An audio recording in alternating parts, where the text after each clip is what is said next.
Hola, ¿cómo están? Soy Alejandro San Francisco y estamos en nuestro último programa del 2023 de Historia, Libros y Banderas. Y tenemos a un gran invitado, Gabriel Salazar, Premio Nacional de Historia el año 2006, que tiene estudios de historia, de filosofía, de sociología y una vasta obra en materia historiográfica, en estudios de historia social y política de Chile. Libros realmente muy importantes en la historiografía chilena de los últimos 40 años. Para mí, además, ha sido un privilegio poder entrevistarlo durante largas jornadas en su casa en La Reina y he aprendido mucho de él en esas conversaciones.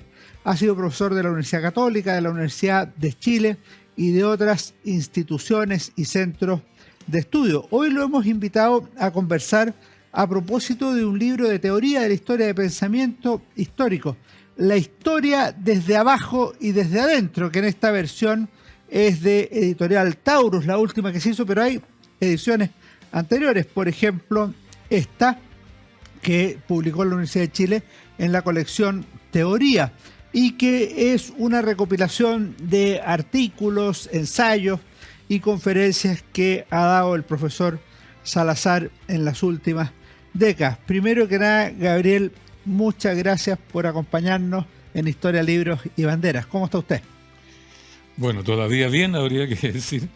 Y por supuesto agradecido por la oportunidad de conversar contigo de historia y frente a la audiencia que pueden haber en este país. Así que gracias por la invitación.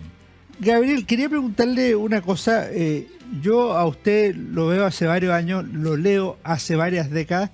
Y quería preguntarle en qué etapa está usted, porque yo lo veo plenamente activo. Este 2023 publicó La Gran Alameda de la Soberanía Popular, testamento político de un historiador. Y hace poco salió el libro en forma de obra de teatro de Luis Emilio Recabarren, de manera tal que no podemos llamarlo un historiador que se despidió. Ya. ¿En qué etapa está usted actualmente como historiador? Yo diría que, hablando entre profesionales, ¿no?, que estoy cerrando una etapa de investigaciones para explorar todo el problema histórico de este país, ¿no? Historia económica, historia social, historia política, reflexión histórica sobre el conjunto de la historicidad de este país, etcétera. Y como ya he terminado las investigaciones fundamentales, siempre van quedando huecos que no se pueden investigar, entonces estoy mirando el presente. Y como ya tengo cerrada varias líneas de investigación importantes según mi proyecto original, digamos, me he dedicado a escribir para el tiempo presente. Y por eso ese libro anterior dijimos testamento político, porque echamos una mirada política a lo que estaba ocurriendo, pero en función de todo lo que escribí antes. ¿Te fijas? Entonces, aplico las conclusiones ahora reunidas no en paquetes sectoriales, sino en paquetes globales a lo que está ocurriendo hoy día en Chile. Y eso implica varias cosas. Uno, redondear problemas, digamos, en su conjunto, con una mirada ya más conceptual, ya no de los detalles, los datos, qué sé yo. Y claro, eso explica el libro que tiene una mirada política, a lo político. Pero por otro lado, el tiempo presente que estamos viviendo es un llamado muy grande, sobre todo después de la votación de ayer, o sea, del otro día, en cuanto al segundo proyecto la del constitucional. 17 de diciembre. Al 17 de diciembre, que los políticos cerraron, digamos, su compromiso con elaborar una constitución nueva para el país. Y cerraron su trayecto, digamos, en este sentido, su periodo de acción, en el fondo perdiendo los dos proyectos que ellos tiraron. Y una derrota enorme de los políticos en términos de resolver el problema constituyente de este país. No lo resolvieron, se retiran, cierran ahora el negocio, como quien dice, no, se retiran. Y bueno, ¿y quién queda a cargo? Porque el problema no está resuelto. El problema constituyente chileno no está resuelto. A su juicio queda abierto hacia adelante. Queda abierto. Hemos hecho 11 intentos por resolverlo desde 1811 y ninguno ha resultado. Y el problema no está resuelto. Y con la gran diferencia esta vez de que los políticos jugaron sus dos cartas y perdieron, fracasaron. Entonces, eso es muy importante porque la ciudadanía entonces ya no puede esperar de sus representantes en términos de resolver este problema. Entonces, ahora la responsabilidad recae directamente sobre la ciudadanía, sobre nosotros. Y eso implica entonces, por un lado, conocer la historia que no conocemos, porque la verdadera historia de Chile, según yo, no se ha contado entera. Le vamos a preguntar de sobre abajo eso. hacia arriba, Le vamos a preguntar. libro, o de adentro hacia afuera. Y por otro lado, al caer la responsabilidad en los ciudadanos mismos, entonces esto tiene que conocer su historia y además reflexionar, deliberar sobre la situación. Y ahí es donde está el problema, porque en Chile la ciudadanía no le enseñan a deliberar, sino a votar, que no es lo mismo. Gabriel. Y por eso que, perdón, ahí termino, ¿sí? Por eso que el pueblo necesita aprender de su historia y aprender a deliberar sobre su historia. Y quien deliberó sobre la historia real de Chile fue Recabarren. Y en la obra de teatro te muestra la deliberación. En cambio, los libros de historia no, te cuentan hechos, datos. En el primer cuarto del siglo XX. Por eso publicamos el libro, porque va en la misma línea del anterior, ¿no? Perfecto. Gabriel, la historia de Debajo y desde adentro es una colección de artículos. ¿Qué lo llevó a usted a reunir varios artículos de pensamiento histórico que cuando uno los lee tienen una coherencia interna? ¿Por qué los quiso presentar en forma de libro que yo creo que es de gran valor para la historiografía y para los estudios históricos? Pero yo nunca pensé escribir un libro, al menos cuando parte, ¿no? 1980, 1990, sobre el tema de una mirada teórica sobre la historiografía chilena, ¿no? Nunca pensé hacerlo porque estaba investigando todavía cuestiones de detalle. Pero tuve mucho tiempo y hasta el día de hoy tengo muchas invitaciones de grupos sociales, poblaciones, sindicatos, qué sé yo, etcétera, para hablar de su propia historia. Entonces, muchas preguntas que venían de abajo hacia arriba, mucho conocimiento de lo que ellos vivían, ¿te fijas? Comencé a investigar también lo que ellos vivían. Entonces, recibí una cantidad de invitaciones desde el año que volví a Chile, el 85, hasta el día de hoy, ¿no? Hasta hoy mismo, en la mañana tuve invitaciones, para deliberar juntos históricamente con distintos grupos sociales de base. Por decirte, hoy día en la mañana me llamó el presidente del Sindicato Nacional de los Trabajadores de la Construcción, ya, con los cuales hemos trabajado antes, incluso publicamos un libro. Sí, pues el libro. Claro. Que a su vez con otros sindicatos se unieron para conversar con un historiador, en este caso social como yo. ¿Qué hacemos ahora, después del 17 de diciembre? ¿Cómo es el tiempo histórico que se viene? ¿Cuál es el rol que podrían jugar históricamente ahí los sindicatos, los trabajadores? ¿No? Es un caso, ¿no? También hay liceos, hay alumnos, hay pobladores, ¿no? Hay comunidades enteras, incluso mapuche, ¿no? En Chiloé, la gente de los pueblos de Chiloé, qué sé yo, que están preocupados de lo mismo. Entonces, preguntan a un historiador como yo, y al lanzar el diálogo, yo conozco lo que ellos están haciendo también. Y por eso es que a la vuelta de 20 o 30 años, dije, bueno, aquí hay un conjunto de conferencias, qué sé yo, diálogos que tuve con esta gente, que configuran un problema central, una propuesta epistemológica y al mismo tiempo, de parte de ellos, un intento por construir su propio proyecto de vida histórica. Entonces, eso me llevó, después de, se lo publicaron, ¿cuánto? No me acuerdo, la primera edición ya ni me acuerdo. La primera edición es del 2000, 2001, por ahí. 2001. Pero ya a esa altura me di cuenta que el conjunto de esas conferencias, artículos que escribí en relación a eso, configuraban un paquete, digamos, coherente. Y cuando me pidieron de la Facultad de Artes escribir un libro para su editorial, porque me lo pidieron así nomás, se me ocurrió y dije, mire, lo único que puedo hacer es juntar un montón de artículos en esta línea y se los paso. Bueno, me aceptaron. Entonces, eso explica la... Perfecto. Y la nueva edición... Esa es la segunda edición, ¿no? Claro. La primera edición tiene otra etapa. Y la tercera edición ha incorporado textos que son posteriores a esas claro. fechas. Gabriel, el título en sí mismo es una tesis, que es lo que usted alcanzó a avanzar. La historia desde abajo y desde adentro. ¿Qué significa desde abajo y desde adentro para usted? Claro, primero porque la historia, digámoslo así, tradicional chilena, la que habitualmente se entiende como la historia de Chile, que es la historia oficial, que es como texto escolar para los estudiantes secundarios sobre todo, y que también se usa en la universidad como casi textualmente, ¿no? Es una historia que se mira, se estudia, se piensa y se escribe mirando Chile desde el Estado hacia abajo. Entonces, tu lugar de observación de la realidad chilena es el Estado. Es decir, tú miras desde el Estado a la sociedad y claro, ¿qué es lo que ves? Uno, tiene que ponerte lente, las leyes. Ve la historia de Chile a través de las leyes, las constituciones políticas, etcétera, etcétera. Lo que piensan los políticos, lo que se dice en el Congreso, las disputas entre partidos políticos, las ideologías de los partidos políticos. Entonces, miran la realidad chilena con un gigantesco prisma, que es el Estado. Y cuando tú miras de arriba hacia abajo y de esa manera a la realidad, a los chilenos, digamos, de carne y hueso, no ves chilenos de carne y hueso, ves números. Ves números, la estadística. O simplemente gente que tiene que atenerse a las leyes que tú dictas. Entonces no ves propiamente al chileno real de carne y hueso con un pensamiento interior, con memoria propia, con vida propia.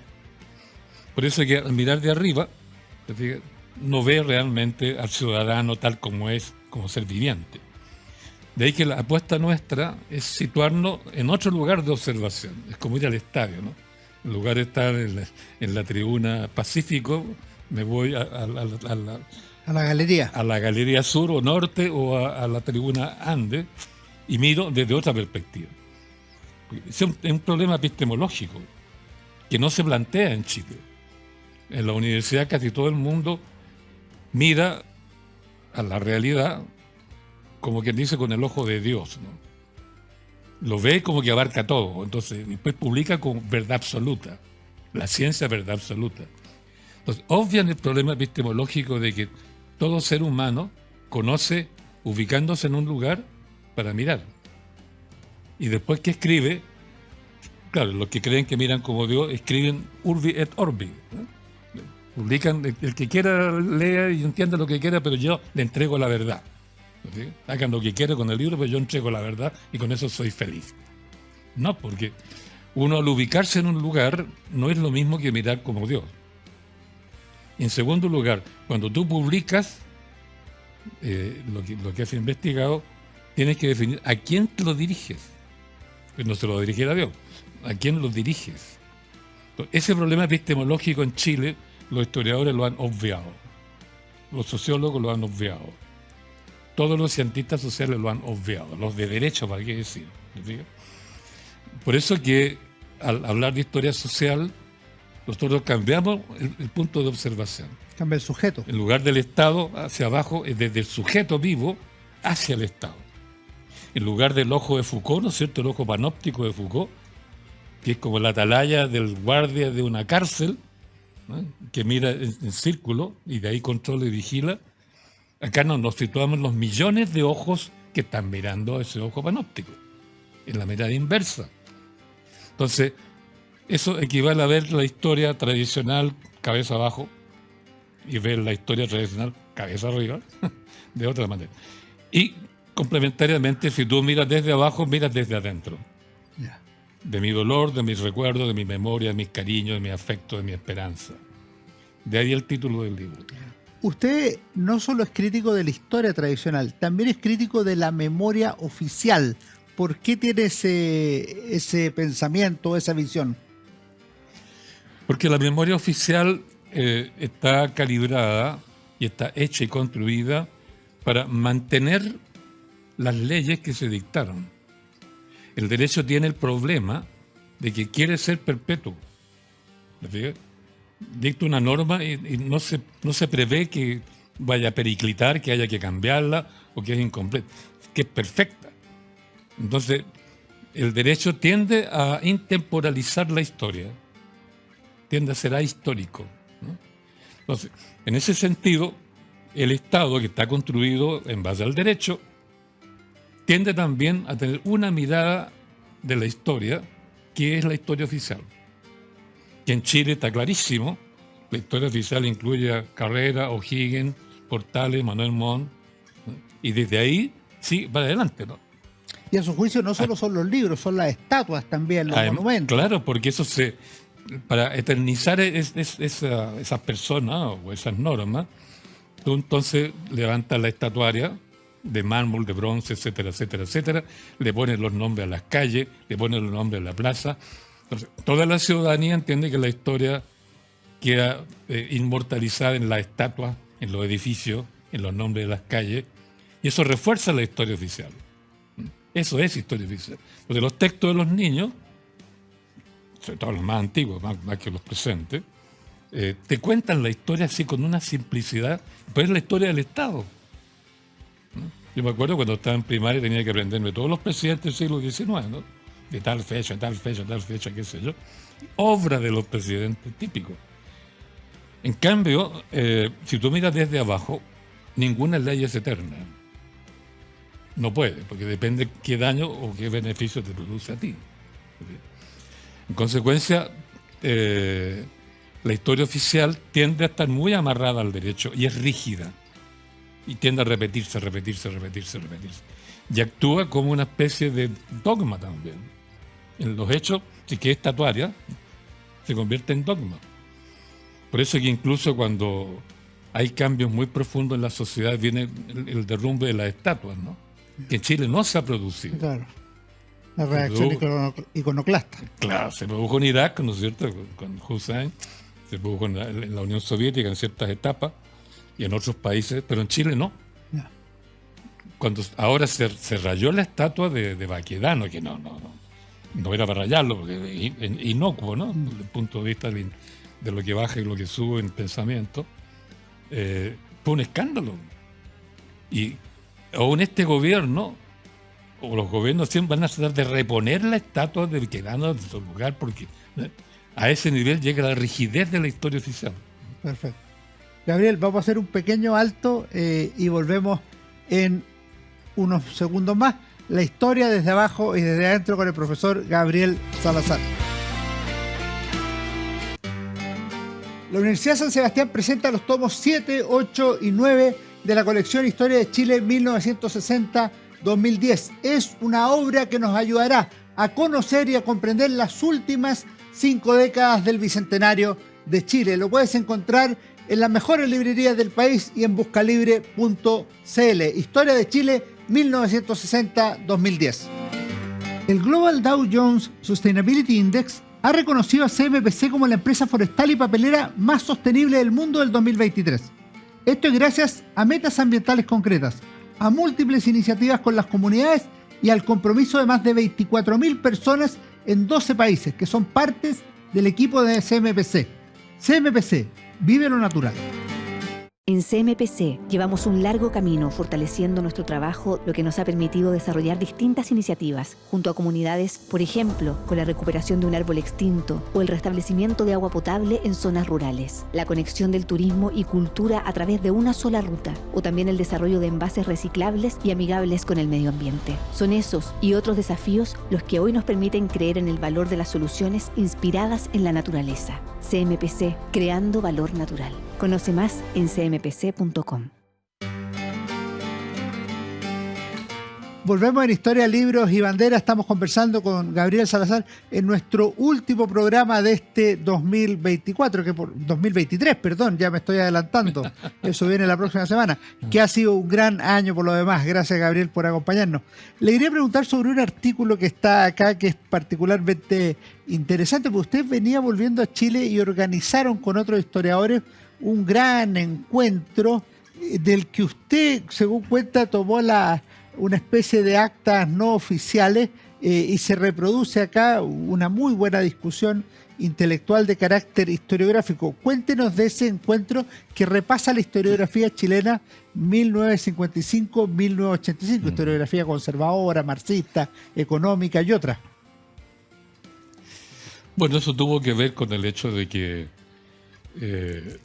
algunos historiadores, no todos, fuimos víctimas de la instalación del régimen militar en Chile el 73, por expulsión de la universidad, por el hecho de ser simplemente miembro de algún partido político de izquierda, que no había razones ni académicas ni de otro orden.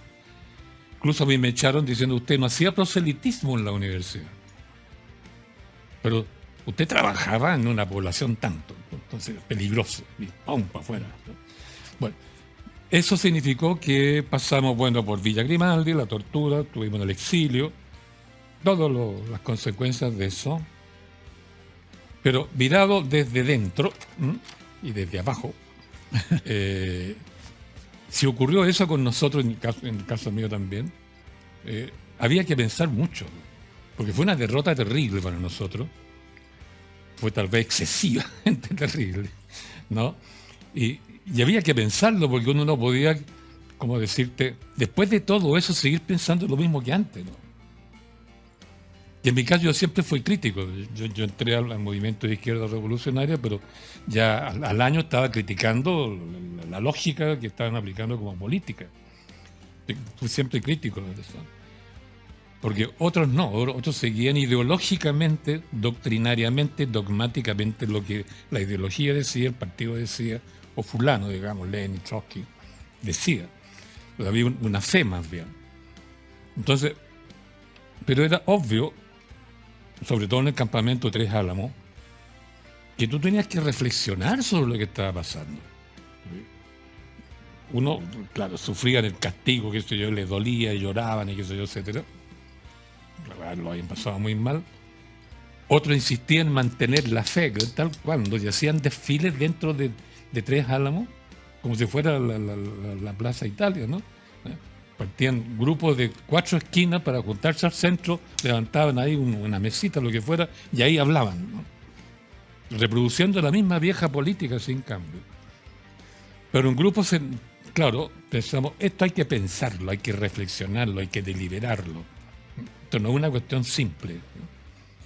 Y eso nos llevó entonces a tomar la actitud de reflexión sobre todo, autocrítica, análisis del presente y elaboración de una propuesta adecuada al tiempo nuevo hacia el futuro. Y eso lo practicamos. Yo estuve casi 9 años del exilio. ¿Estuvo en Inglaterra? En Inglaterra. Y eso ya lo practicamos en grande, porque además yo quedé, como me dieron beca para estudiar el doctorado, trabajé en una universidad donde yo podía pedir los libros que quisiera de cualquier país del mundo, pues. Yo veía la biblioteca, por ejemplo, la biblioteca del Congreso de Washington, que es gigantesca, ¿no? O la de Londres, o la de París, y pedía los libros y me llegaban una semana después. Claro, tenía que leerlos rápido, qué sé yo. Entonces, está todo a disposición. Leí más que nunca, escribí más que nunca, pensé más que nunca, y en grupo con los otros compañeros. Entonces, bueno, esa práctica fue muy profunda en el exilio, para algunos grupos, especialmente para el grupo nuestro, dentro del MIR. Después nos echaron a todos por eso mismo. Yo estuve 10 años en el MIR, después me echaron por crítico, en el fondo. Entonces, cuando llegamos a Chile, de vuelta, yo llegué el año 85, un año terrible también, ¿no? Por el terremoto, por los degollados, los compañeros que degollaron, por todas esas cosas. Regresamos y me di cuenta inmediatamente que aquí no se estaba reflexionando en ese sentido. En parte porque predominaba el miedo, en parte porque, claro, los que quedaron, los que no pasaron por la tortura o por la cárcel, seguían vivos, se cuidaban. Entonces, por eso es que las ciencias no habían evolucionado, no se habían transformado, ni la historia, ni la sociología, ni nada, excepto grupitos jóvenes muy aislados, ¿no? Pero que lo pensaban para adentro en lo que querían. O sea, apenas yo llegué en mayo del 85 y me di cuenta de este problema. Pero lo mismo que entré a algo de que pero aquí hay que pensar, tenemos que pensar hacer algo, ¿no? Y propuse dentro de la ONG donde me habían incorporado organizar un seminario para hacer esto, que los historiadores pensemos sobre la etapa actual de la historia de Chile. Y ese fue el objetivo de organizar ese seminario, que además había que hacerlo con mucho cuidado, era el año 85 todavía, y sin recursos. Por eso es que no había posibilidad de grabar la intervención de la gente. Todo era medio casi clandestino. Venían como 15, 18, 20 personas a cada sesión, algunos rotaban. Invitamos a todos los intelectuales que quedaban todavía en Chile y fueron todos, y discutimos el tema de qué hacer con la historia en ese momento. Entonces, más que llegar a una conclusión, qué es lo que debemos hacer, se hizo un balance de lo que se estaba haciendo, que es lo que reflejó un poco el seminario. Y mi tarea fue organizarlo, invitar, que se yo, a atender y tomar nota porque no teníamos grabadora, ¿no? Y aparece registrado acá. Claro. Así que tomé nota yo de cada sesión y después redacté en función de esas notas. Ahora me llama la atención dos cosas. Usted es poco canónico en su filiación intelectual. O sea, usted no recurre, como lo dijo parcialmente, a Marx para tomar una postura o a Lenin para tomar una postura, pese a que leyó Marx y lo leyó con profundidad en la universidad y terminando la universidad. Tampoco es que tenga Allende como ídolo y diga es que Allende dijo, sino que tiene otras vías. Y una cosa que me llama la atención es que le escuché en alguna entrevista que usted no leyó a E.P. Thompson la formación de la clase obrera en Inglaterra hasta volver a Chile, cuando Claro. uno pensaría que de ahí venían algunas de sus ideas. ¿Cómo fue eso? Claro, lo que pasa es que en el exilio, con esas bibliotecas maravillosas que había en Inglaterra y en Europa, en todas partes del mundo desarrollado, la posibilidad de seguir estudiando, profundizar la reflexión, escribir, discutir con los compañeros, era tan grande y tan interesante que no nos preocupamos de los historiadores, digamos, críticos ingleses, y entre ellos Thompson, que era el más importante, entre otros, ¿no? Entonces, nadie, ninguno, ni otros compañeros míos, no solo yo, tampoco. Entonces, para mi extrañeza, cuando llegué a Chile de vuelta, el 85, lo primero que me piden, de Flaxo me acuerdo, me pidieron hacer un seminario para comentar la obra de Thompson. Y yo no había leído absolutamente nada de Thompson. Así que muy apurado le pedí a ¿cómo se llama este niño? Se me olvidó el nombre. Leonardo León. Bengoa. José Bengoa, el antropólogo. Él tenía los libros. Entonces se los pedí, tuve que leer 2 o 3 libros apresuradamente para la conferencia sobre Thompson. Pero aún leyendo a Thompson, claro, yo dije, hay que pensar la realidad donde uno está metido, no pensar la realidad de otros países. Eso aparece en 2 o 3 artículos acá, porque usted dedica 2 o 3 artículos a estudiar el Bajo Pueblo, y una cosa que llama la atención es que estudia las violencias del Bajo Pueblo, las violencias literalmente del Bajo Pueblo y las violencias que sufre el Bajo Pueblo. Claro. ¿Cómo es eso? Claro, porque desde el Estado, la mirada oficial, digámoslo así, tú no penetras en la profundidad de los seres vivos que hay en la ciudadanía, ¿no? Entonces no conoces lo que están sufriendo, ni la profundidad de lo que sufren, ni del impacto violento de las leyes sobre ellos. Por decirte algo, el impacto violento que genera el Código del Trabajo en los trabajadores reales. Si el Código del Trabajo del 31 generó problemas muy profundos, este de ahora, que es peor que el Código del Trabajo del 31, el daño que produce en la gente es gigantesco, ¿no? Entonces, por eso que yo dije, la realidad, si la miramos de abajo hacia arriba, de adentro hacia afuera, empieza por qué grado, en qué medida son víctimas los trabajadores, cómo es exactamente el daño, qué es lo que hacen ellos frente al daño. Entonces, cuando un daño es muy profundo y tú no logras interpretarlo ni controlar las variables que lo producen, tu reacción es de pura violencia. El puro no. No, esto no. Entonces dicotomiza la realidad, blanco y negro. Y lo negro entonces hay que destruirlo. Por eso es que también desde el otro lado, si tú entras en esa lógica dicotómica, los otros también reaccionan igual y peor, porque tienen los medios, tienen las armas, ¿no? Entonces, profundizan la dicotomía, profundizan el quiebre. Por eso es que nosotros estudiamos la violencia política popular desde la grande alameda, como decimos ahí, y por otro lado estudiamos también la otra violencia.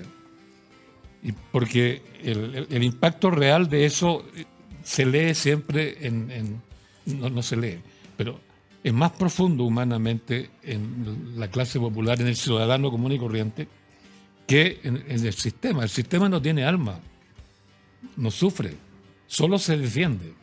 Ley de defensa permanente de la democracia, ¿no es cierto? Y tiene armas para cuando le duele algo, tiene armas. Así aparece, por ejemplo, el caso de Santa María de Iquique en 1907. Exactamente.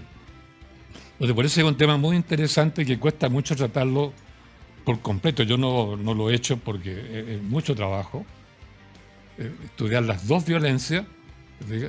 Y qué grado de profundidad humana tiene una y la otra. Y se llega a conclusiones enormes. Y justamente la violencia más extrema proviene del que totaliza más la mirada.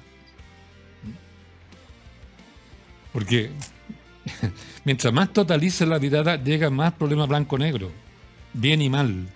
¿Te fijas? El cielo y el infierno, Satán. Y la reacción es muy violenta cuando se produce esa dicotomización general, ¿no? Hay un tema que quiero preguntarle que me llamó la atención porque tiene algo de contraintuitivo. Usted habla de la memoria histórica, pero en la fórmula suya habla de memoria para la acción y que lo relevante no es el saber por el saber, sino el saber por el poder. Es decir, tiene un sentido, voy a usar yo la palabra, usted me corrige si es necesario, tiene un sentido político y no un mero sentido Exacto. de acumulación de conocimiento.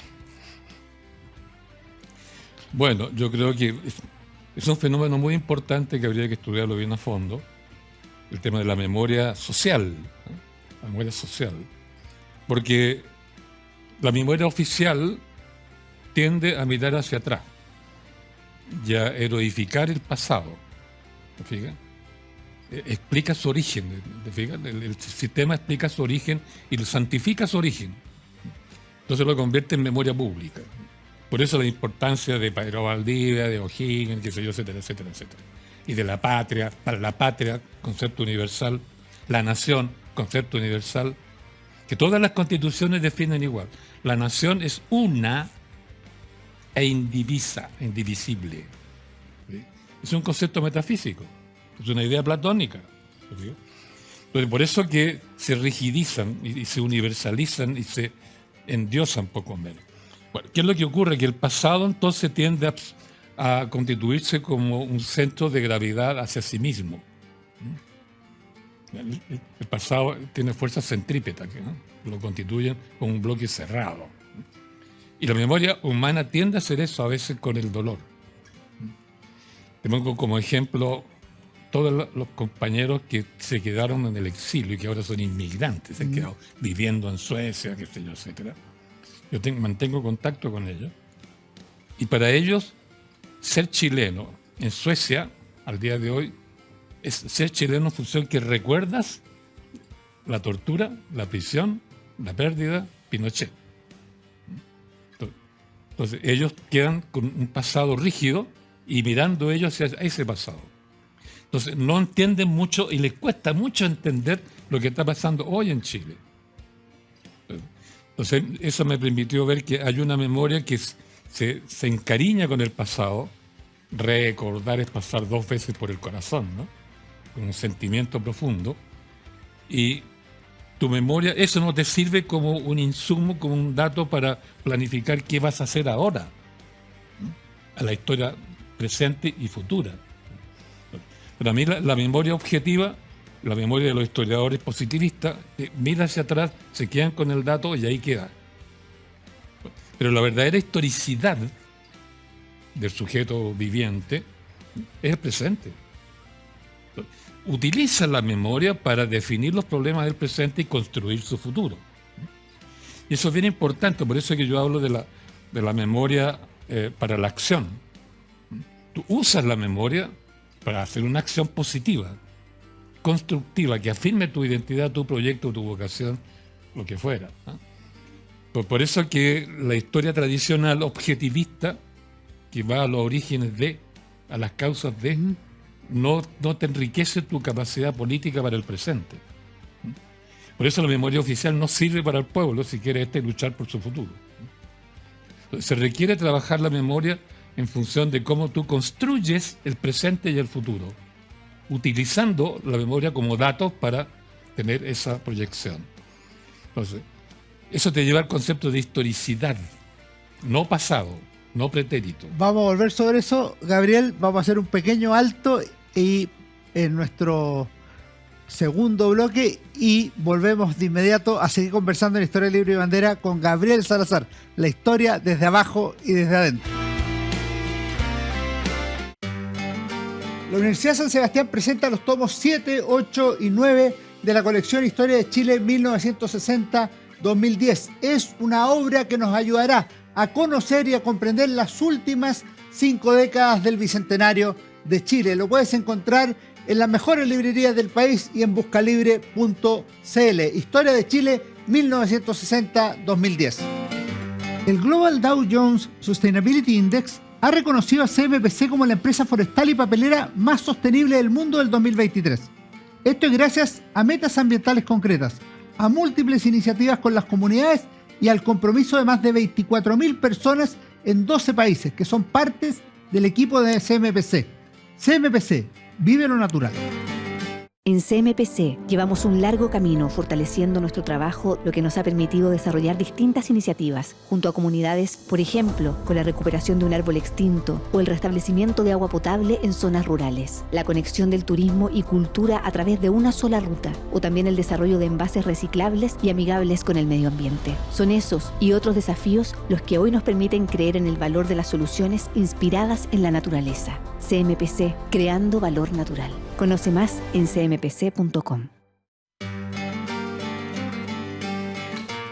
Vamos a nuestro último bloque de conversación con Gabriel Salazar en este último programa del 2023 en Historia, Libros y Bandera. Y le quería preguntar precisamente por eso, por la función social o política del historiador a su juicio, porque usted dice que la historicidad no es exclusivamente pasado, sino que sobre todo es presente y futuro. Y eso de alguna manera contrasta con la visión tradicional que se le asigna al historiador, que es un estudioso del pasado humano. Exacto. ¿Cómo lo ve usted? Claro, porque la historia, al estudiar el pasado objetivamente, en el fondo vuelve al ser humano hacia atrás y le vuelve la espalda al presente y al futuro. O sea, al movimiento que sigue. Porque la historicidad no es pretérito rígido, la historicidad es gerundio, es movimiento perpetuo. En consecuencia, la historia tradicional objetivista, positivista, que se guía con el pasado como objeto puro, que peleamos con Sergio Villalobos al respecto, te dejan mirando hacia atrás y volviendo de la espalda al futuro. Entonces, ¿cuál es el rol de la historia? ¿Cuál es el rol social, la función social de la historia respecto a sus contemporáneos? O del historiador frente a sus contemporáneos. Solo le ilustra respecto al pasado remoto. Entonces, el ciudadano se queda sin información histórica adecuada para construir su futuro. Y recurre entonces a que hay ideologías que le prestan de otros países, o los partidos políticos le dan órdenes. Hay grupos de personas sectarias que te enseñan tal o cual cosa, o la intuición, o la rabia. Entonces no actúas científicamente cuando construyes la historia nueva, cuando trabajas tu presente histórico. Por eso que la historia, esa es la pregunta, puede o debe también preocuparse del tiempo en movimiento, no solo el pasado inerte. Si lo hace, ¿cómo puede serlo? Y ahí está la metodología que hay que trabajar y que trabajamos mucho en esa época, en los años 80, sobre todo en la educación popular. Porque ahí la idea es que, para hacer cuento corto, ¿Qué hacíamos en la educación popular? Reuníamos grupos de gente de distintos lugares, en Punta Chalca, por ejemplo, 40, 60, hasta 400 personas. Los constituíamos en grupos de 4 o 5 por distintos grupos por todas partes, y cada uno contaba su historia, su memoria. Y los demás estaban obligados a escucharlo y a preguntarle a él en su propio relato, cosa que lo estrujaran, ¿no? Totalmente. Pero después el otro, y después el otro, y después el otro. Entonces, cuando todos contaban su historia y todos lo escucharon atentamente y le preguntaron sobre eso, al dar toda la vuelta, se producía una memoria colectiva, dialéctica, dinámica, una memoria colectiva. Cuando eso ocurría, la gente se ponía muy alegre, ¿no? Estallaba, incluso psicológicamente se explica eso, porque descubrían que yo, claro, vivo solo, bla, bla, bla, tengo toda esta cantidad de cosas encima mío, me duelen, pero resulta que aquí somos un nosotros. Y el eso de descubrirse como un nosotros les producía alegría. Y se volvían locos, ¿no? Se cantaban, brincaban, se abrazaban, qué sé yo. Y uno no podía continuar con la metodología porque el descubrimiento del sentir colectivo, de la memoria colectiva, es muy potente en el ser humano. Nosotros lo presenciamos N veces ahí en Punta Chalca. La tarea nuestra entonces era que cuando ya aparecía una conciencia colectiva del tiempo, del pasado, presente y futuro, entonces se trabaja con todo el grupo cómo se construiría, a partir de esa identidad que se constituyó, el futuro. Entonces ahí entra otra categoría analítica y metodológica, elaboración de proyectos. Porque tú construyes el proyecto de tu vida colectiva, puede ser, o individual, de aquí a, qué sé yo, 10 años, 20 años más. Y ahora hay técnicas muy sofisticadas de elaboración de proyectos. ¿Cómo se hacen los proyectos? Justamente el Banco Mundial desarrolló una cantidad de metodologías y financiaba, ¿no? Elaboración de proyectos pequeños, locales, ¿no? Small projects le llamaban ellos. Nosotros trabajamos mucho con eso. Entonces, a través del proyecto, tu memoria, tú la transformas en un proyecto de vida analítica y científicamente bien hecho, lo ejecutas, lo controlas y tienes que entregar después los resultados. Lo quiero llevar a un macroproyecto. Usted desarrolla en algunos de los artículos un tema del siglo XXI, que es la articulación o desarticulación entre la existencia de una clase política civil, una inteligencia crítica y un movimiento popular ciudadano. A eso se le añade un doble problema que usted señala respecto del régimen político neoliberal parlamentario, le llama. Que por una parte hay una crisis de representatividad y una crisis de legitimidad. Y todo ello haría renacer el derecho de ver del movimiento popular constituyente, que es lo que en alguna medida se ha vivido en las últimas 2 décadas, con prescindencia de lo que haya pasado el 17 de diciembre pasado. ¿Cómo ve usted ese proceso históricamente y políticamente? Es una gran pregunta, difícil de responder. ¿Cuánto nos quedan? 2 minutos? No, pero puede alargarse un poco más, pero es que es un temazo. Es un temazo.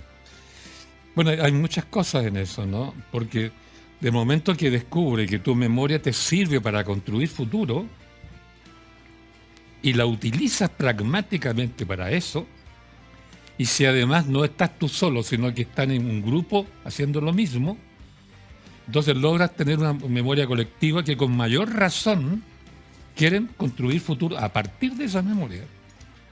Ahora, todo es cuestión de metodologizar esa decisión de construir futuro a partir del grupo, o a partir de ti mismo. Y la sociología pragmática elaboró toda la técnica de elaboración de proyectos, construcción de proyectos, aplicación de proyectos, evaluación, que se evalúa el proyecto en sus resultados. Entonces, si eso tú lo aplicas a grupos de trabajo en seminarios, que en educación popular lo hacíamos, cuando había ONGs, ¿no? La gente encuentra, ¿verdad? Por un lado, su pasado se le aclara, ¿no?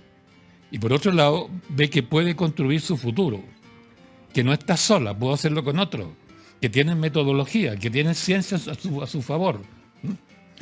Y confían mucho, por eso es que en los años 80 y comienzos del 90 hicimos mucho eso cuando había ONG, porque los ONG estaban financiados desde fuera, no por el Estado. Entonces pudimos hacerlo bien, y es cuando los sectores populares conciben la necesidad de revivir los movimientos sociales, de revivir la deliberación pública, y es lo que gatilló la aparición del movimiento de los estudiantes secundarios desde el 2001 hasta el 2011. Que, bueno, muy largo explicar eso. Pero el punto es que los movimientos sociales hay que diferenciarlos de los movimientos de masa. El movimiento de masa, ¿verdad?, no piensa. Está allí para aplaudir a los líderes o a seguir lo que los partidos le dicen. Por eso lleva bandera y salta y brinca, ¿verdad?, pero no piensa, no delibera.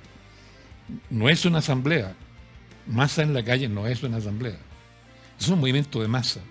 Pero cuando el pueblo comienza a deliberar, a partir de su memoria, deliberando en su lugar, deciden hacer esto y lo otro, pero ya pensado más científicamente, es el movimiento social. Por eso cambió totalmente la teoría del movimiento de masa al movimiento social.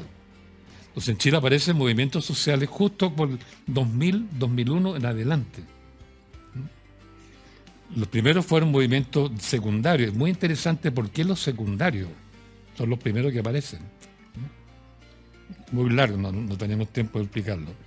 Pero después aparecen ya movimientos locales, localistas. Recordemos que por el 2014 o 2015 aparecen movimientos de comunidades locales. Sí, claro. Con asambleas locales. En sur y en el Freirina, norte, sí. en Punta Arenas, en Aysén, que se ve por todas partes, se multiplican. Y el 2015-2016, estas asambleas locales naturalmente comienzan a plantear la necesidad de una asamblea constituyente, que el gobierno de Bachelet tuvo que asumir, porque la presión era fuerte, lo organizó a la manera de los políticos, a la manera del gobierno, y cuando comenzaron a llegar los resultados, las conclusiones de los cabildos abiertos que se multiplicaron por todas partes, que eran herederos de la asamblea de los años 14-15, ¿sí?, los resultados fueron tales que tuvieron que pararlo. Por eso se desinfló el proyecto, los políticos lo pararon, en el Congreso lo pararon, la presidenta Bachelet se lo dejó en herencia a Piñera, que no tenía ningún interés en hacerlo, no lo impulsó, y por eso que el estallido del 2019 tiene mucho que ver con el bloqueo que se hizo a estas válvulas. Perfecto. De asambleas locales que se multiplicaron desde que los cabros chicos salen a la calle, y en 2014 se multiplican en las asambleas locales, y el 15, 16, 17 cuando aparecen los cabildos constituyentes. Vamos a tener que hacer un programa especial para los temas constituyentes, que usted tiene varios libros al respecto sobre poder constituyente y acción constituyente, que hemos algunos de esos discutidos acá. Antes de irnos, pues estamos llegando al final del programa, Gabriel, quería preguntarle por alguna recomendación de libro, algún libro que le haya gustado a usted, algo que quiera compartir con nuestros auditores. Bueno, por los años 2004, 2005, 2006, cuando estaban surgiendo estos movimientos sociales en Chile, con nuevas perspectivas teóricas detrás, nuevo uso de la memoria, etcétera, etcétera, etcétera, me tocó en suerte leer un libro de un sociólogo italiano, que se me escape el nombre, esta hora tengo que pelear un poco para que los nombres lleguen tal cual como los quiero que lleguen. Merlucci. ¿Ya? Merlucci es el apellido. Italiano. El libro se llama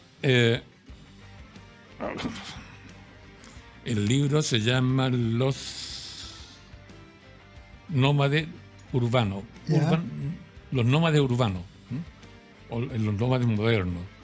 Entonces estudian los movimientos sociales espontáneos que surgen, ya no bajo el concepto de organización que es propio de los partidos, los movimientos de masa, sino de red social.